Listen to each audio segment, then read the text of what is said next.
Gipaubos sa kinalit nga drug test ang mga enforcers o personnel sa Traffic Enforcement Agency of Mandawi kun team. Buot masiguro sa kagamhanan nga limpyo silang nanarbaho o walay tigamitan og drogas. Aniya ang report.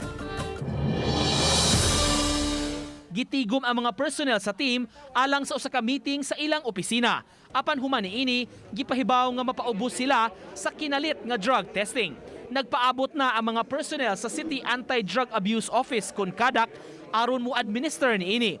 Ang mga nalakip sa listahan gipapangayuan dayon og urine sample.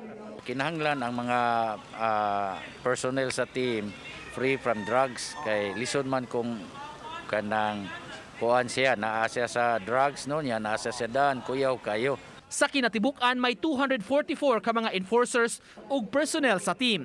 200 kanila ang gipaubos sa drug test. Ang mga mamatud-an nga positibo na miligrong mapahamtangan og silot. Matud sa labaw sa team, ang kadagkuan na ang modesisyon niini apan ipatuman hinuon ang due process. Ang lakang gihimo sa tinguha nga masiguro nga drug-free ang opisina. Dili na makahimo siya sa iyang perform sa iyang normal nga duties and responsibilities.